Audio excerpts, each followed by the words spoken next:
దేవుని ఘనమైన నామమునకు స్తోత్రములు. ఈ వాగ్దానం వింటున్న మీకందరికీ మన ప్రభువును ప్రియ రక్షకుడైన యేసుక్రీస్తు నామములో శుభములు, మా హృదయపూర్వకమైన వందనములు తెలియచేస్తున్నాం. ఈరోజు దేవుని వాగ్దానం కీర్తనల గ్రంథం 9వ కీర్తన 9వ వచనం. నలిగిన మీకు ఆయన ఆపత్కాలములలో మహాదుర్గమగును.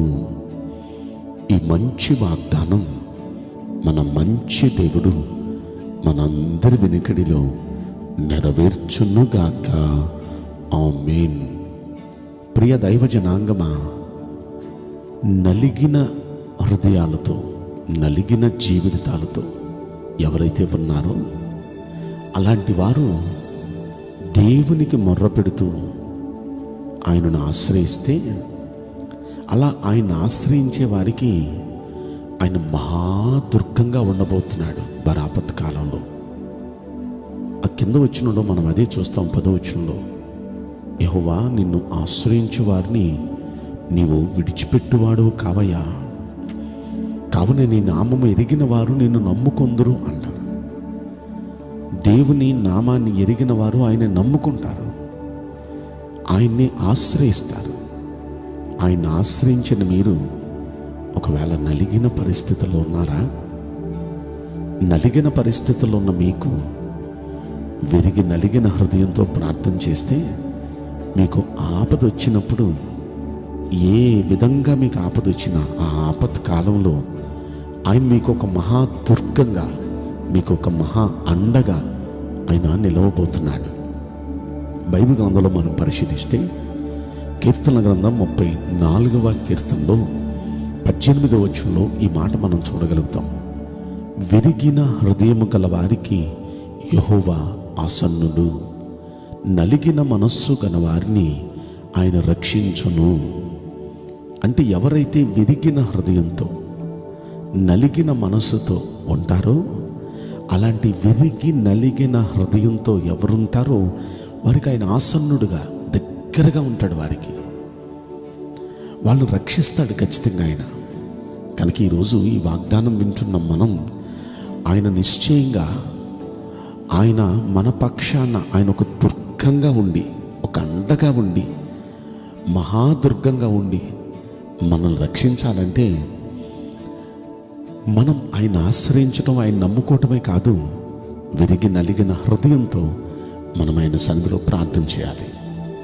గుడికి వెళ్ళినప్పుడు పూర్వకాలాల్లో ఒక కొబ్బరికాయ తీసుకొని వెళ్ళి గుళ్ళో కొబ్బరికాయ కొట్టేవాళ్ళం. ఆ కొబ్బరికాయ కొట్టినప్పుడు వెంటనే దానిలో నుండి నీళ్ళు వచ్చే, తీయటి నీళ్ళు. బయట ఎంత గజ్జిగజ్జిగా ఉందో అది పగలగొట్టిన తర్వాత లోనంత తెల్లగా, అది తింటే ఎంతో తీపిగా, బయట చూస్తానికి ఎంతో కఠినంగా ఉన్నది, లోనెంత మెత్తగా ఉంది. చూడటానికి ఎంత అసహ్యంగా ఉందో అది లోనెంత చూడముచ్చటగా ఉంది. ఎంత తీయటి తీయటి అనుభూతులు. ఇవన్నీ అలా జరగటానికి గల కారణం అది పగిలింది. ఈరోజు దేవుని సన్నిధిని దగ్గరికి వెళ్ళినప్పుడు, దేవుణ్ణి సమీపించినప్పుడు, ఆ దేవునికి ఇలాంటి పగిలిన హృదయం, ఇలాంటి విరిగి నలిగిన హృదయం ఎవరైతే కలిగి ఉంటారో వారు దేవునికి దగ్గరగా వెళ్ళినట్టు అన్నమాట. వారికి ఆసన్నుడుగా ఉంటాడు దేవుడు. అలాంటి వాళ్ళని ఖచ్చితంగా, ఆసన్నుడు అంటే దగ్గరగా ఉన్నట్టు అన్నమాట, వారిని రక్షిస్తాడు ఖచ్చితంగా. కనుక ఈ రోజున దేవుడు మీకు దగ్గరగా ఉండి మిమ్మల్ని రక్షించాలంటే పగిలిన హృదయం లేక విరిగి నలిగిన హృదయంతో, అలాంటి విరిగి నలిగిన మనసుతో ఆయన్ని ప్రార్థన చేస్తూ, ఆయన భక్తి చేస్తే ఖచ్చితంగా దేవుడు దగ్గరగా ఉంటాడు. కీర్తన గ్రంథం 51వ కీర్తనలో కూడా 17వ వచనంలో ఈ మాట మనం చూడొచ్చు. విరిగిన మనస్సే దేవునికి ఇష్టమైన బలులు. దేవా, విరిగి నలిగిన హృదయమును నీవు అలక్ష్యము చేయవు. నిజంగా విరిగి నలిగిన హృదయంతో ఎవరు ప్రార్థన చేస్తారో అలాంటి వారి ప్రార్థన ఆయన ఎప్పుడూ నిర్లక్ష్య పెట్టడు. ఖచ్చితంగా ఆ ప్రార్థనకి ఆయన ఆలకిస్తాడు, జవాబిస్తాడు. అంత మాత్రమే కాదు, దేవునికి చాలా ఇష్టమైన బలి అంటే ప్రార్థన. విరిగి నలిగిన మనసుతో ప్రార్థన చేస్తే దేవునికి చాలా ఇష్టం అంట. అలాంటి ప్రార్థనలు వాళ్ళకి దగ్గరగా ఉంటాడంట. వాళ్ళ ప్రార్థనని నిర్లక్ష్య పెట్టడంట. ఖచ్చితంగా వాళ్ళని రక్షిస్తాడంట. బైబిల్ గ్రంథంలో ప్రార్థన చేయడానికి 2 దేవాలయానికి వెళ్ళారు. యేసయ్య చెప్పారు కదా ఈ ఉదాహరణ. వారిలో ఒకడేమో పరిసేయుడు, ఇంకొకడేమో సుంకరి. పరిసేయునికి ప్రార్థన చేయటం బాగా వచ్చు, అద్భుతంగా ప్రార్థన చేస్తున్నాడు, కానీ తనకు విరిగి నలిగిన హృదయం లేదు. సుంకరి అతడు ప్రార్థన చేయటం చేత కాదు, కానీ అతనికి విరిగి నలిగిన హృదయం ఉంది. విరిగి నలిగిన హృదయంతో ప్రార్థించే చేతగాని ప్రార్థన చేసే ఆ సుంకరి ప్రార్థనను ఆలకించడానికి దగ్గరికి వెళ్ళాడు. అతని ప్రార్థన ఆలకించాడు, అతన్ని నీతిమంతుడిగా చేశాడు, నీతిమంతునికి ఇచ్చే ఆశీర్వాదాలన్నీ ఇచ్చాడు.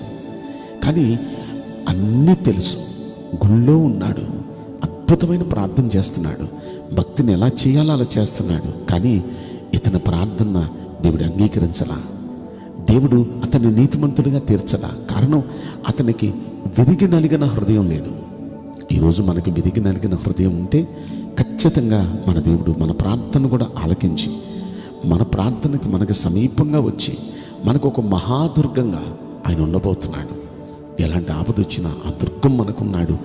ఆయన కాపుదల్లో మనం ఉంటాం. కాబట్టి ఆయన బట్టి ఆనందించండి.